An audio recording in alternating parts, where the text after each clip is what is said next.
Mi propia madre me miró directo a los ojos en ese tribunal de Guadalajara y le dijo al juez que yo estaba loca, que siempre había estado inestable, que nunca debería controlar mi propio dinero, mucho menos heredar algo de mi abuela. Yo tenía 30 años, era una de las investigadoras de fraude financiero más respetadas de Jalisco y mi madre no tenía ni idea de quién era yo realmente. Lo que ella no sabía, lo que nadie en esa sala sabía, es que yo había destruido a 38 criminales financieros en mi carrera, y ella estaba a punto de convertirse en la número 39. Me quedé sentada en ese juzgado del centro de Guadalajara el 14 de marzo, usando los aretes de perlas de mi abuela, y no dije una sola palabra. La jueza, una mujer de unos 65 años con cabello plateado y lentes para leer sobre la nariz, escuchó al abogado de mi madre terminar su argumento inicial. Luego lo miró con esa expresión que yo había visto tantas veces antes, en 38 casos diferentes. Era la expresión que hacía cuando algo no cuadraba. Miró a Brandon Villegas, el abogado joven de mi madre con su traje demasiado grande, y le hizo una pregunta simple. ¿Usted realmente no tiene idea de quién es esta mujer? ¿La mujer a la que está llamando mentalmente incompetente? Brandon parpadeó, miró sus notas, me miró a mí, volvió a mirar a la jueza. La cara de mi madre pasó de confiada a confundida a pálida en unos 4 segundos. Déjenme contarles cómo terminé en ese tribunal. Mi nombre es Natalia Campos. Tengo 30 años y trabajo como investigadora certificada de fraude financiero en Guadalajara, Jalisco. Durante los últimos 7 años, me he especializado en un tipo específico de crimen: abuso financiero de adultos mayores. Investigo casos donde alguien roba dinero de personas vulnerables de la tercera edad. Cheques falsificados, poderes notariales fraudulentos, testamentos manipulados. He visto todos los trucos posibles y he testificado como perita en 38 casos. 31 de esos casos terminaron en condena. 11 de esos testimonios fueron en la sala de la jueza Patricia Mora. Ella una vez le dijo a otro abogado, en el expediente oficial, que yo era una de las peritas más creíbles que había conocido en 20 años como jueza. Mi madre no sabía nada de esto. No habíamos hablado en 19 años. Esto es lo que necesitan entender sobre mi madre, Dalia Méndez. Cuando yo tenía 14 años, mis padres se divorciaron. No fue amigable. Mi padre se fue a vivir a Tijuana. Mi madre se volvió a casar en 3 meses con un hombre llamado Teodoro Méndez, dueño de 3 lavanderías en la zona metropolitana de Guadalajara. Y mi madre decidió que su nueva vida no tenía espacio para su hija vieja. No peleó por mi custodia. No me llamó en mi cumpleaños. Mandó exactamente una tarjeta de Navidad el primer año y nada después de eso. Me crió mi abuela, Dolores Campos, en una casa pequeña en Tlaquepaque. Mi abuela Dolores era maestra de primaria retirada que nunca había ganado más de 180,000 pesos al año en su vida. Pero era cuidadosa, rastreaba cada peso, guardaba recibos en sobres etiquetados. Balanceaba su libreta de cuentas cada domingo por la mañana con una taza de café que tenía exactamente 2 cucharadas de azúcar y un chorrito de leche entera. Esa mujer podía dar cuenta de cada peso que había gastado desde 1987.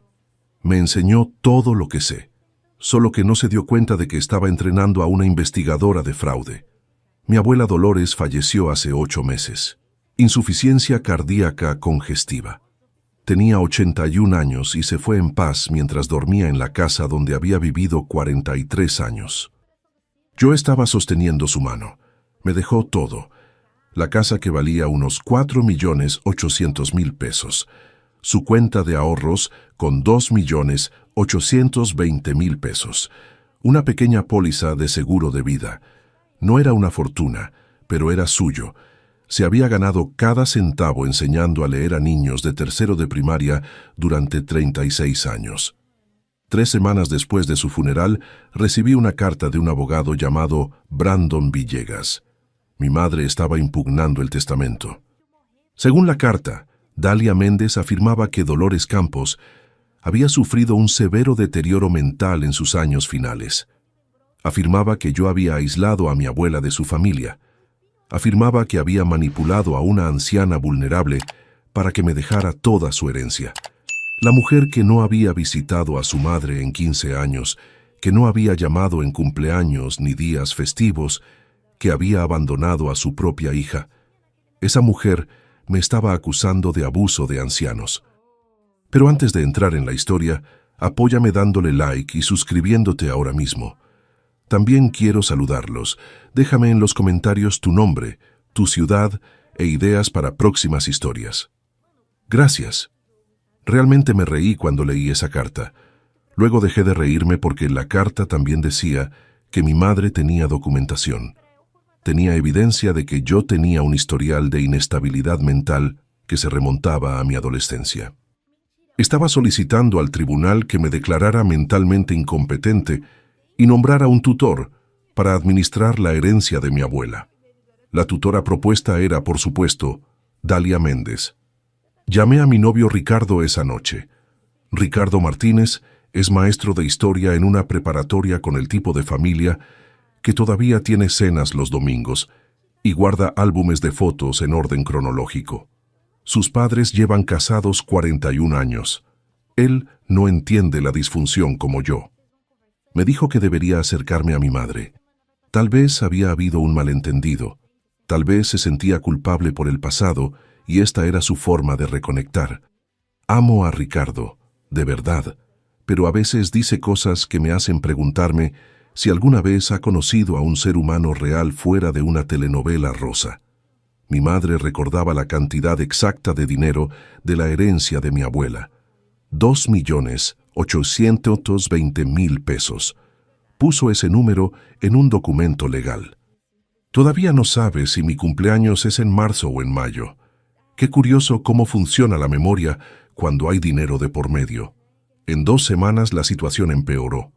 Mi madre no solo estaba impugnando el testamento, presentó una petición formal ante el Tribunal de Sucesiones alegando que yo era mentalmente incompetente y que debía nombrarse un tutor de inmediato. Quería poderes de emergencia. Quería que se congelara el acceso a las cuentas de mi abuela hasta que el tribunal tomara una decisión. Su evidencia era creativa, eso tengo que admitirlo. Presentó mis registros de terapia de cuando tenía 14 años. Después de que me abandonó, pasé unos 8 meses hablando con una orientadora escolar sobre depresión y problemas de adaptación. Esta es una respuesta completamente normal cuando tu madre decide que no vales la pena.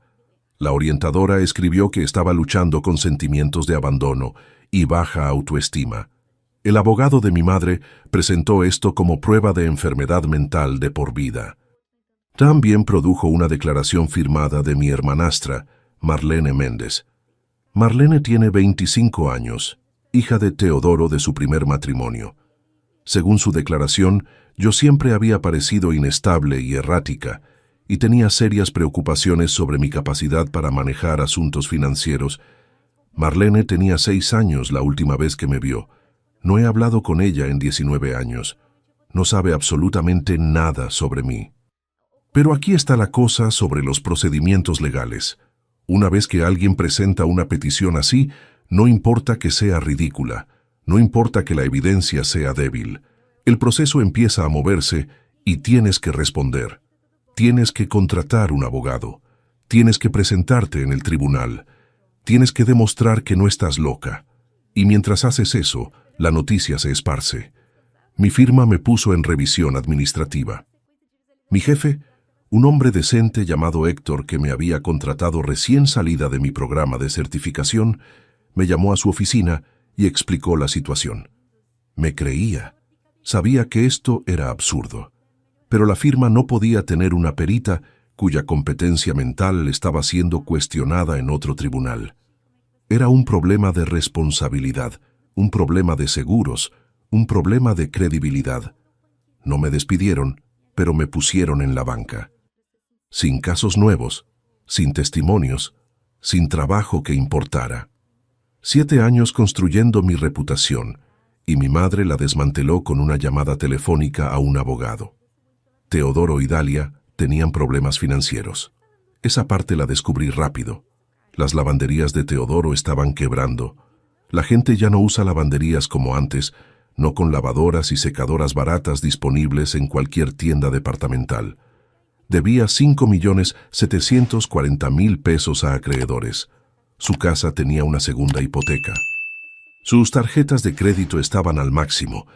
La herencia de mi abuela no era sobre familia para ellos, era sobre supervivencia, pero no sabía la magnitud completa de lo que habían hecho. Todavía no. Ricardo y yo tuvimos nuestra primera pelea real unas 2 semanas después de este desastre. Sus padres habían empezado a hacer preguntas. Su madre, una mujer dulce que hornea galletas para cada función escolar, había preguntado sutilmente si había algo que Ricardo no supiera sobre mí, algún secreto, algún historial. Vino a mi departamento esa noche y me preguntó por qué no me sometería a una evaluación psicológica para demostrar que estaba bien. Le dije que ese no era el punto. El punto era que no debería tener que probar mi cordura porque mi madre ausente quería dinero. Dijo algo sobre humo y fuego, sobre cómo se veía mal que yo me negara a cooperar. Le pedí que se fuera. Se fue. Me senté sola en mi departamento esa noche, mirando la foto de mi abuela que guardo en mi librero. Fue tomada en mi graduación universitaria. Tenía 73 años y sonreía como si acabara de ganar el premio Nobel. Todo lo que había hecho era obtener una licenciatura en contabilidad, pero para ella era todo. Solía decir que los registros de papel no mienten. Decía que la gente puede inventar historias y torcer la verdad, pero los números son honestos. Los números te dicen exactamente qué pasó si sabes cómo leerlos. Decidí leer algunos números. Todavía estaba listada como titular conjunta de la cuenta bancaria de mi abuela. Me había agregado 2 años antes de su muerte, mientras todavía estaba completamente lúcida. Dijo que era por conveniencia, para que pudiera ayudarla a pagar facturas si alguna vez se cansaba demasiado. Pero creo que sabía que algo podría pasar. Creo que se estaba protegiendo a sí misma o protegiéndome a mí.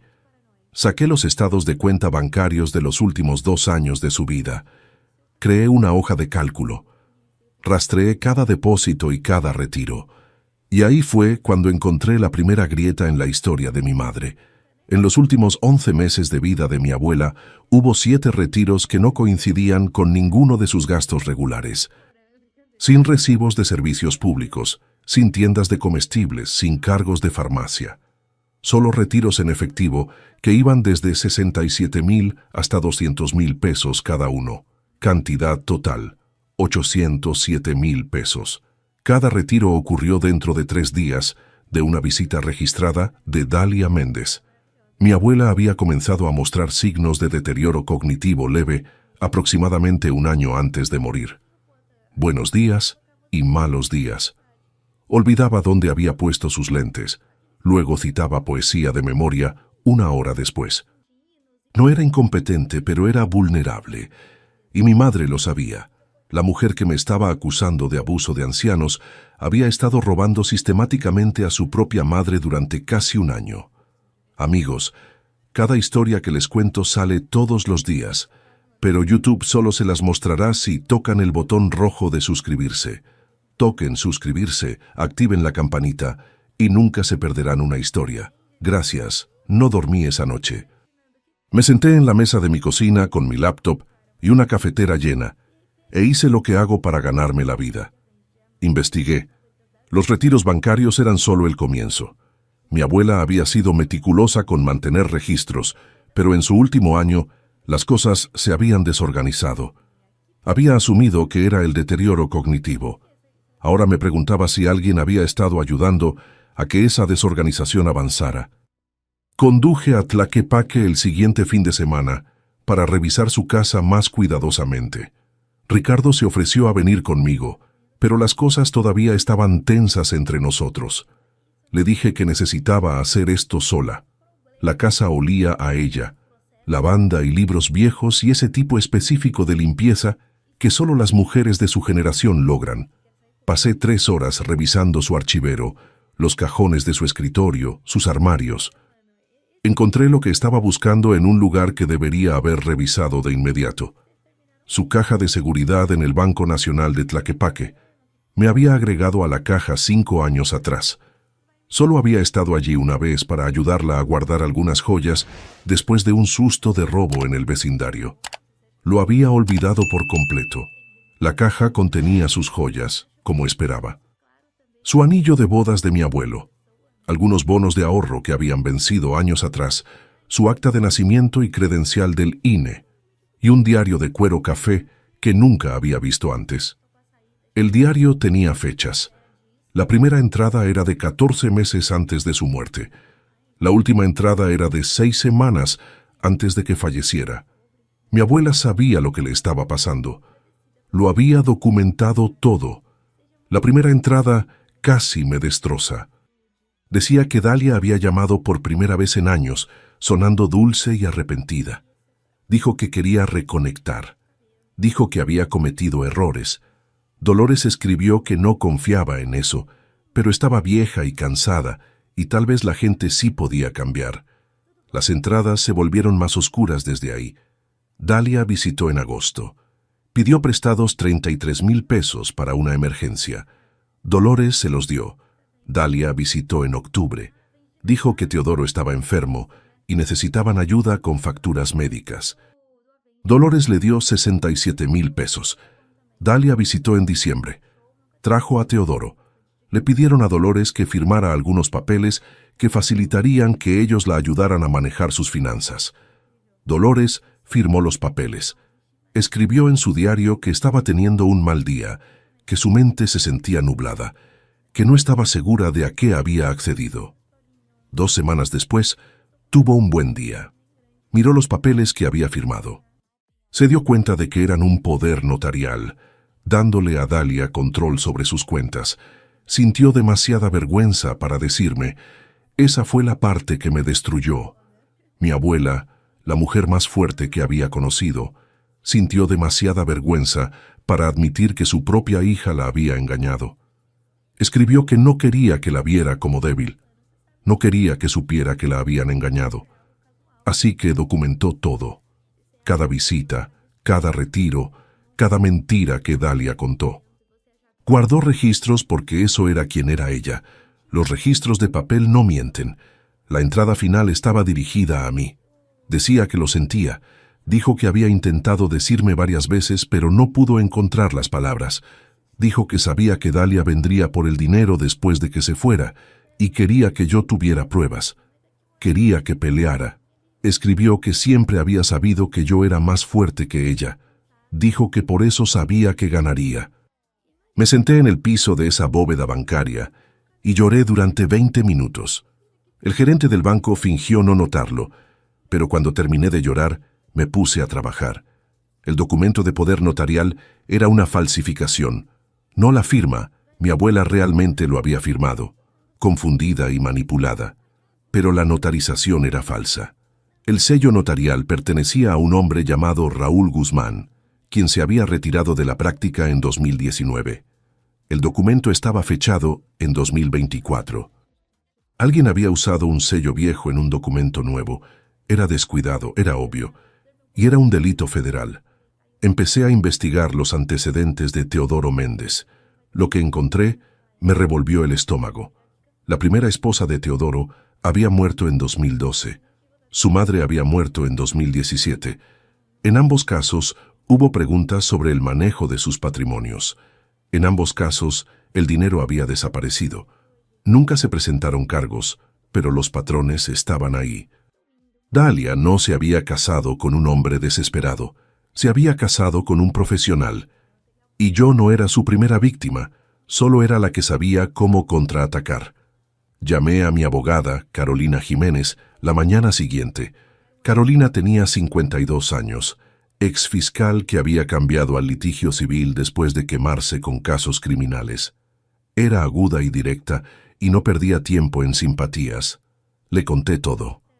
El diario, los registros bancarios, la notarización falsificada, el patrón con los miembros anteriores de la familia de Teodoro. Se quedó en silencio por un largo momento. Luego dijo que esto ya no era solo un asunto civil. Esto era fraude federal, fraude postal, explotación financiera de un adulto vulnerable. Si el patrón se sostenía, posiblemente más.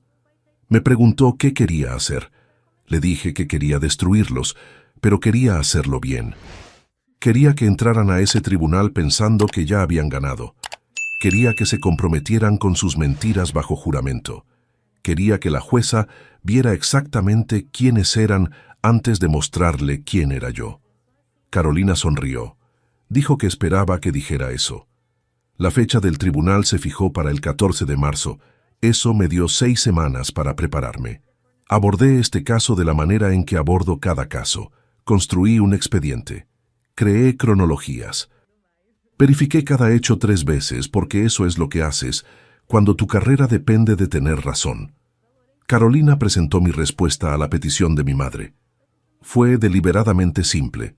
Negué las acusaciones. Afirmé que era mentalmente competente. Solicité una audiencia. Eso fue todo. Sin evidencia adjunta. Sin contrademandas. Nada que los alertara. Brandon Villegas llamó a Carolina el día después de que presentamos. Ella dijo que sonaba confundido. ¿Esa es toda su defensa? ¿Eso es todo lo que tiene? Carolina le dijo que esperaba con ansias mi día en el tribunal. Dijo que estaba confiada de que la jueza vería la verdad. Brandon probablemente pensó que estaba fanfarroneando o que era estúpida o ambas. 2 semanas antes de la audiencia, Brandon programó mi deposición. Este es un procedimiento estándar. El abogado contrario puede hacerte preguntas bajo juramento antes del juicio real. Se supone que les ayuda a preparar su caso y evitar sorpresas. No le di nada. Me preguntó sobre mi educación. Dije que tenía una licenciatura en contabilidad. Me preguntó sobre mi trabajo. Dije que era contadora. Me preguntó sobre mi historial de salud mental. Dije que había visto a una orientadora brevemente cuando era adolescente después del divorcio de mis padres. Respondí cada pregunta en los términos más cortos posibles. No ofrecí información voluntariamente. No expliqué. No me defendí. Mi madre estaba viendo la deposición por videoenlace. Podía ver su cara en la esquina de la pantalla y vi su expresión cambiar de nerviosa a confundida a complacida en el transcurso de 2 horas. Pensó que estaba rota. Pensó que me había rendido. No tenía idea de que yo era una mujer que había interrogado a lavadores de dinero, malversadores y estafadores durante 7 años. No tenía idea de que había estado sentada frente a personas que habían robado millones de pesos y las había hecho admitir cada centavo. No tenía idea de que la mujer plana, aburrida y derrotada en esa deposición era una actuación. Nunca he disfrutado actuar, pero tengo que admitir que ese fue un buen espectáculo. La semana antes de la audiencia, algo inesperado sucedió. Recibí un mensaje a través de mi abogada, de Marlene Méndez. Mi hermanastra quería reunirse. Carolina me aconsejó en contra. Dijo que podría ser una trampa, una forma de hacerme decir algo que pudieran usar en mi contra.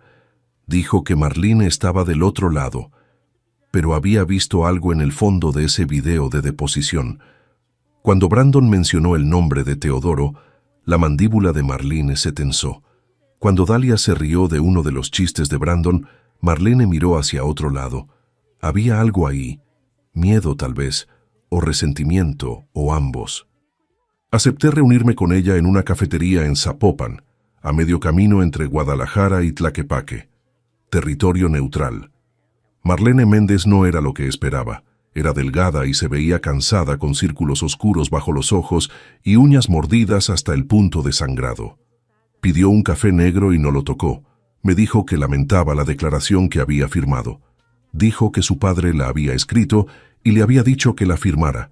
Dijo que no tenía opción. Le pregunté qué quería decir con eso. Miró la mesa por mucho tiempo. Luego me contó sobre la madre de Teodoro. Geraldina Méndez había muerto en 2017. Tenía 79 años. Vivía en una casa de retiro en León, Guanajuato. Tenía demencia real, no el deterioro leve que experimentó mi abuela. No podía recordar su propio nombre la mayoría de los días. Teodoro tenía poder notarial, manejaba sus finanzas. Cuando murió, casi no quedaba nada en su patrimonio. Su casa había sido vendida. Sus ahorros se habían agotado. Teodoro dijo que los costos de la casa de retiro se habían comido todo. Marlene dijo que le creyó en ese momento. Tenía 21 años y no sabía nada mejor. Pero unos años después, empezó a hacer preguntas. Los números no cuadraban. La casa de retiro no había costado tanto. El dinero había ido a otra parte. Confrontó a su padre sobre eso una vez. Solo una vez. No me dijo exactamente qué pasó después de esa conversación, pero tocó el interior de su muñeca izquierda cuando lo dijo. Y entendí. Teodoro Méndez no era solo un hombre desesperado con lavanderías quebrando. Era un depredador que había estado haciendo esto durante años. Su propia madre, probablemente su primera esposa, aunque Marlene no conocía los detalles ahí. Y ahora mi abuela. Le pregunté a Marlene por qué me estaba contando esto. Dijo que estaba cansada. Dijo que había estado cargando esto durante años y ya no podía hacerlo. Dijo que sabía lo que iba a pasar en ese tribunal y no quería caer con ellos. Le dije que no podía prometerle nada, pero si estaba dispuesta a decir la verdad, toda la verdad bajo juramento, me aseguraría de que el fiscal supiera que había cooperado. Aceptó. Conduje a casa esa noche sintiendo algo que no había sentido en semanas. Esperanza. No solo esperanza de que ganaría, sino esperanza de que podría haber algo de justicia en el mundo después de todo. Ricardo estaba esperando en mi departamento cuando regresé. Había traído comida tailandesa del lugar que me gusta en Avenida Américas, el que hace el curry Panang, demasiado picante, pero lo pido de todos modos. Dijo que había estado pensando. Dijo que lamentaba lo que había dicho sobre humo y fuego. Dijo que había dejado que sus padres se metieran en su cabeza, y eso no era justo para mí. Le mostré el diario, le mostré los registros bancarios, le mostré la notarización falsificada y el patrón con la madre de Teodoro. Leyó todo en silencio. Cuando terminó, me miró con una expresión que nunca había visto antes. No era lástima, ni siquiera era enojo de mi parte, era respeto. Me preguntó qué necesitaba que hiciera. Le dije que necesitaba que estuviera en ese tribunal, necesitaba que viera quién era yo realmente cuando estaba trabajando. Dijo que no se lo perdería por nada. La noche antes de la audiencia, conduje a Tlaquepaque una vez más. Me estacioné afuera del cementerio donde está enterrada mi abuela, pero no salí del auto. Solo me senté ahí en la oscuridad mirando la nieve sobre las lápidas, pensando en todo lo que me había enseñado. Los registros de papel no mienten. La gente puede torcer la verdad, pero los números son honestos. Mañana, los números iban a hablar por sí mismos. 14 de marzo, Juzgado del Centro de Guadalajara, 8:47 de la mañana. Llegué temprano porque eso es quien soy. Usé un saco azul marino, no porque mi madre había publicado sobre elegir uno en Instagram, aunque encontré eso divertido cuando lo revisé. Lo usé porque era profesional y poco notable. No estaba ahí para hacer una declaración, estaba ahí para ganar. La sala del tribunal era más pequeña que las salas en las que usualmente testifico. Sala 412, cuarto piso, reservada para asuntos sucesorios y audiencias de tutela. No muchos espectadores para este tipo de caso. Ricardo se sentó en la fila de atrás con dos de mis colegas de la firma que habían escuchado lo que estaba pasando y querían mostrar apoyo. Carolina se sentó junto a mí en la mesa de los demandados, su maletín lleno de documentos que mi madre no sabía que existían. Dalia llegó a las 9:02, elegantemente tarde. Usaba el saco azul marino de su publicación de Instagram y aretes de perlas que reconocí como de mi abuela. Debió haberlos tomado durante una de sus visitas. De alguna manera ese detalle me enfureció más que todo lo demás combinado. Teodoro caminaba detrás de ella, su rostro fijo en una expresión de preocupación practicada. Estaba interpretando al esposo solidario, el hombre que solo quería lo mejor para todos. Asintió solemnemente al estrado de la jueza mientras tomaba asiento. Marlene entró al último. No me miró. No miró a nadie. Se sentó en el extremo más alejado del banco detrás de la mesa del peticionario y miró sus manos. Brandon Villegas barajó papeles y revisó su teléfono una vez más antes de que entrara la jueza. Todavía parecía un niño jugando a disfrazarse con el traje de su padre. Casi sentí lástima por él. Casi. Todos de pie. La honorable Patricia Mora presidiendo. La jueza Mora entró y tomó asiento.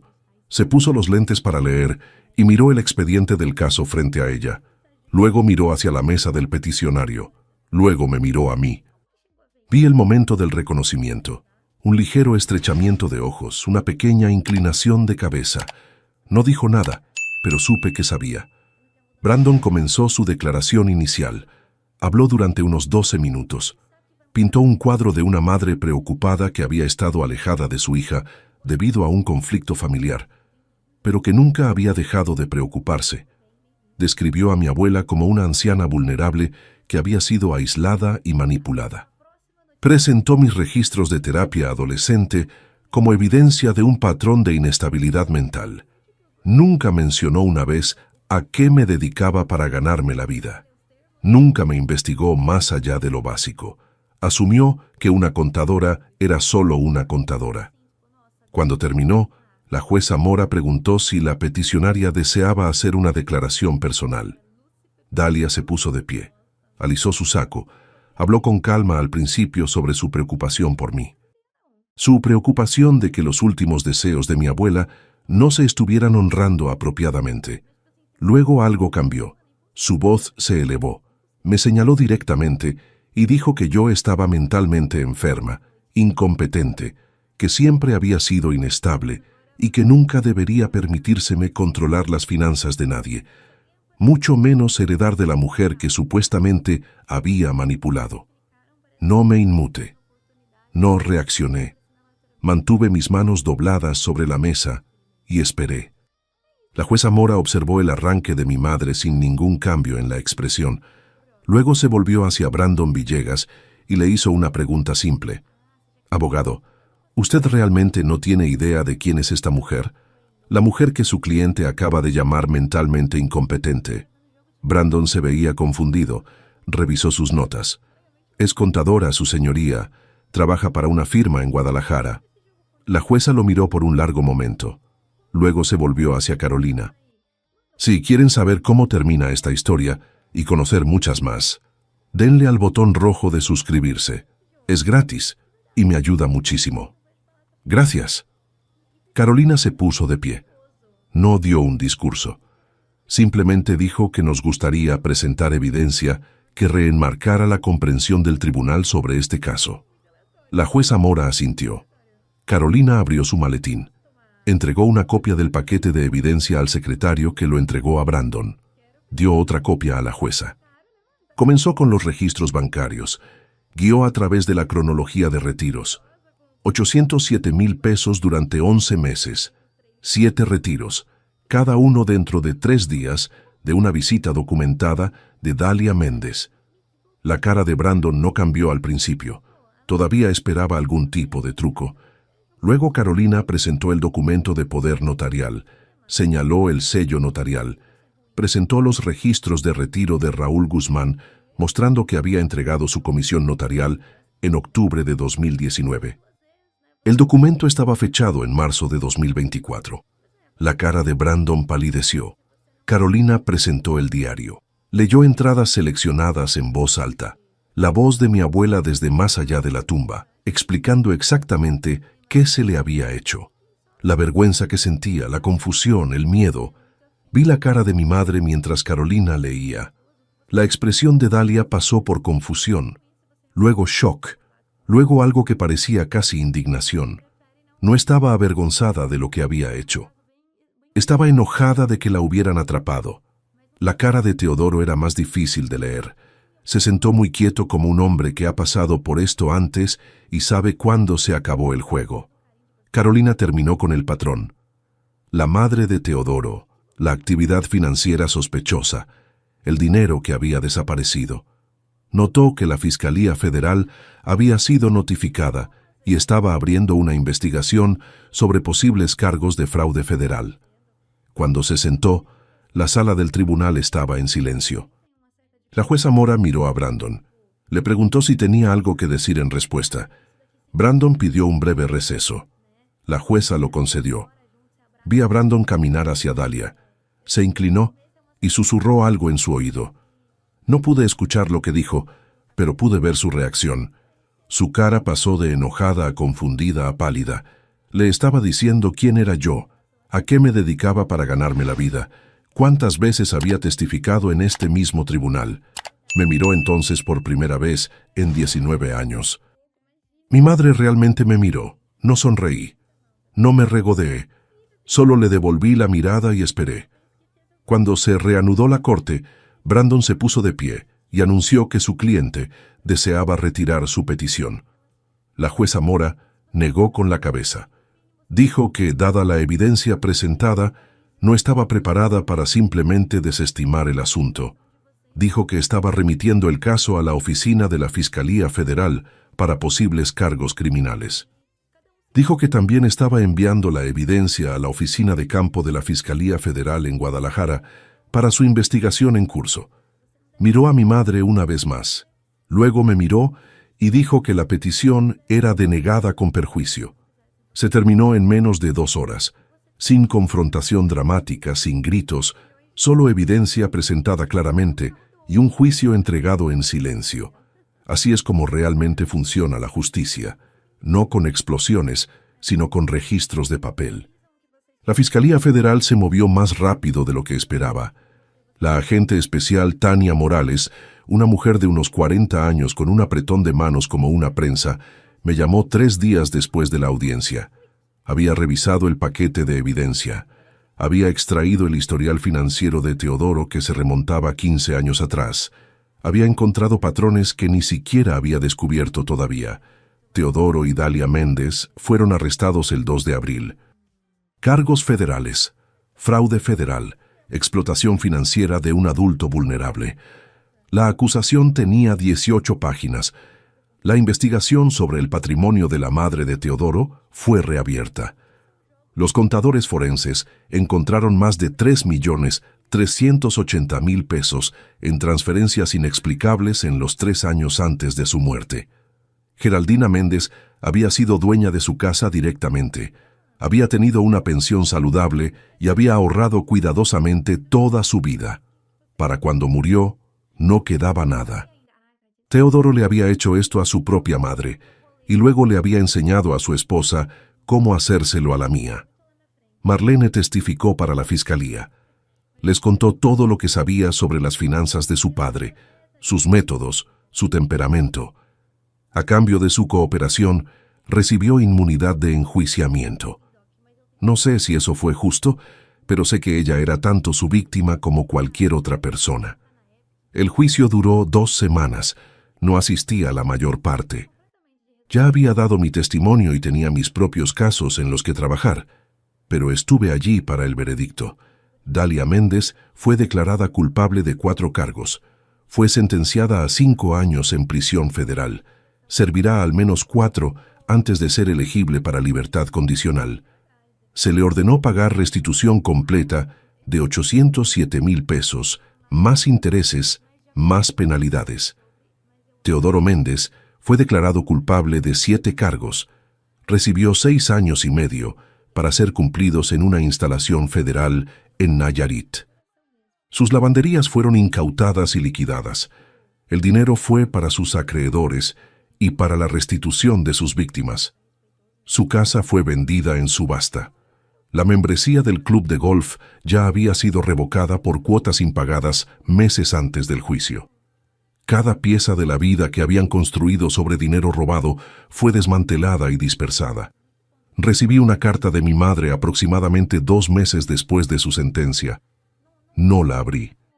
Se la di a Carolina, quien la leyó y me dijo que eran 6 páginas de excusas y autocompasión sin una sola disculpa genuina. Me preguntó si quería responder. Dije que no. Algunos registros de papel no vale la pena seguir. El patrimonio de mi abuela finalmente se liquidó en julio. Me quedé con la casa en Tlaquepaque. No pude venderla. Ricardo y yo vamos allí algunos fines de semana cuando necesitamos tranquilidad. Tomamos café en el porche donde ella solía sentarse con su libreta de cuentas los domingos por la mañana. También me quedé con su diario. Ya no como evidencia. Esa parte terminó. Lo guardé porque es lo último que escribió. Es su voz preservada en papel, recordándome que incluso cuando estaba asustada y avergonzada y confundida, nunca dejó de pelear por mí. Ricardo me propuso matrimonio en octubre. Lo hizo en el Vips de Avenida Chapultepec, donde tuvimos nuestra primera cita hace 5 años. La comida no es espectacular, pero el café es ilimitado y los recuerdos son buenos. Dije que sí. Creo que a mi abuela le habría gustado él. Siempre me dijo que necesitaba a alguien estable, alguien que no corriera cuando las cosas se pusieran difíciles. Mi firma me reintegró la semana después de la audiencia del tribunal. Mi jefe se disculpó personalmente por haber dudado de mí alguna vez. Mi primer caso de regreso fue una mujer de 84 años en Zapopan, cuyo sobrino había robado 1.500.000 pesos de su cuenta de jubilación. Recuperamos cada peso y él recibió 4 años. Algunas personas piensan que la venganza se trata de ira, de lastimar a las personas que te lastimaron, pero no es eso, no realmente. La venganza se trata de equilibrio. Se trata de asegurarse de que las personas que piensan que pueden tomar lo que quieren, de quien quieran aprendan, que el mundo no funciona de esa manera. Se trata de demostrar que la paciencia, la integridad y la documentación cuidadosa siempre vencerán a la crueldad y la codicia. Mi madre pensó que era débil porque era callada. Pensó que estaba rota porque no contraataqué inmediatamente. Pensó que podía tomar todo de mí porque se había salido con la suya tomando cosas antes. Olvidó que fui criada por una mujer que guardaba recibos. La verdad sobre mi historia con mi madre es simple. Ella vio una oportunidad para robar y la tomó. Pensó que yo era un objetivo fácil porque había sido una niña abandonada con problemas emocionales. No investigó, no preguntó.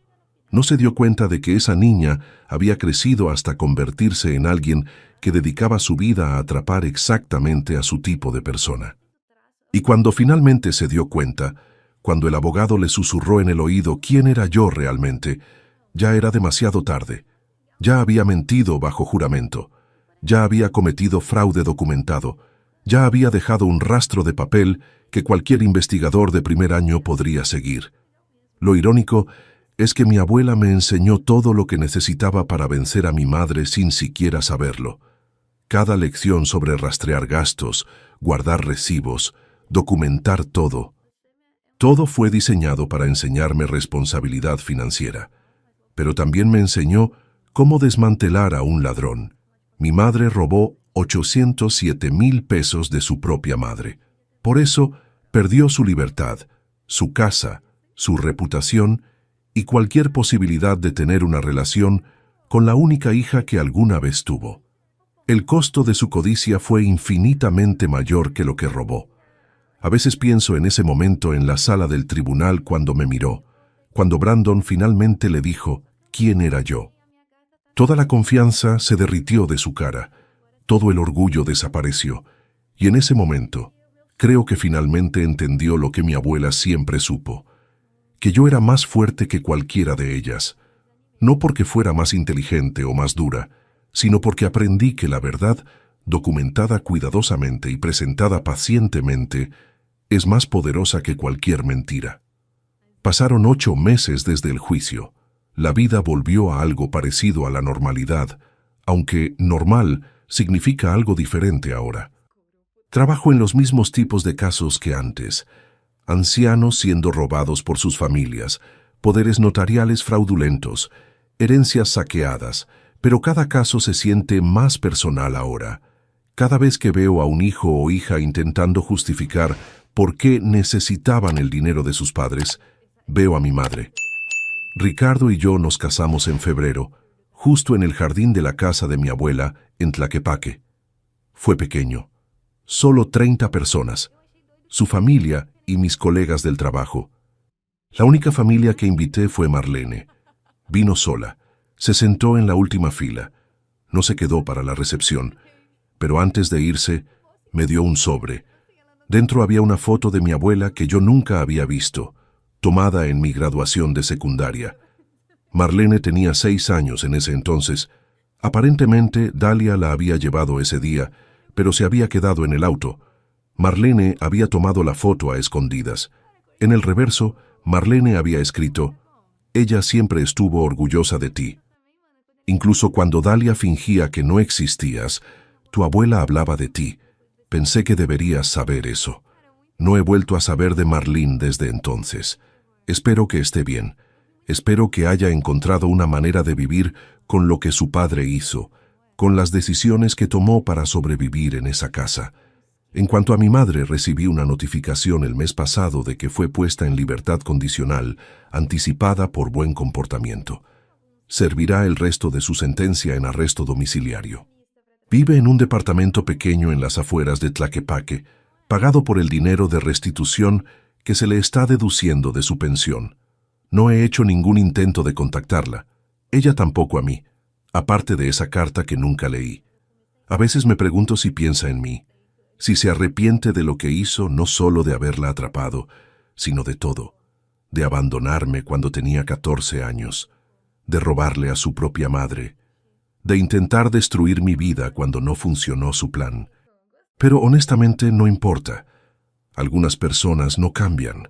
Algunas personas siempre verán a los demás como recursos para ser explotados y gastar energía tratando de entenderlas o perdonarlas o buscar algún tipo de cierre con ellas. Es solo otra forma de dejar que te roben. Esta historia no es realmente sobre venganza. Es sobre justicia. Es sobre el hecho de que en un mundo donde la gente puede ser cruel y codiciosa y deshonesta, todavía hay sistemas que funcionan. Todavía hay formas de luchar que no requieren volverte como ellos. Mi abuela me enseñó eso. Me enseñó que los registros no mienten, que la paciencia es más poderosa que la ira, que la forma de vencer a un mentiroso no es con mejores mentiras, sino con la verdad documentada meticulosamente y presentada en el momento correcto. Y me enseñó que el amor verdadero, el tipo de amor que importa, no es el que te grita en tu cara o te hace grandes promesas. Es el que se presenta constantemente, el que guarda recibos por si acaso, el que escribe en un diario para protegerte incluso después de morir. Mi madre pensó que podía tomar todo de mí porque ya me había quitado tanto.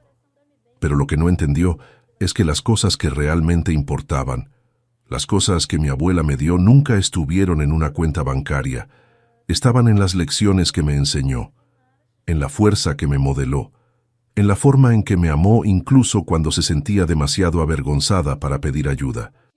Esas cosas no se pueden robar, y esas cosas son las que ganan al final. Si te gustó esta historia, haz clic en suscríbete y cuéntame en los comentarios qué parte te impresionó más. ¿La madre merecía perdón? Dime sí o no abajo. Mañana hay más historias. Nos vemos allí. Disclaimer final. Esta narrativa tiene como único propósito inspirar reflexión sobre las relaciones familiares, la importancia de la honestidad emocional, el perdón y el valor del tiempo. No debe interpretarse como consejo médico, psicológico o de ningún otro tipo profesional. Si estás enfrentando una enfermedad grave, conflictos familiares o situaciones emocionales difíciles, busca el apoyo de profesionales cualificados como médicos, terapeutas o consejeros. Este contenido es apto para todo público y cumple con las directrices de contenido familiar de YouTube.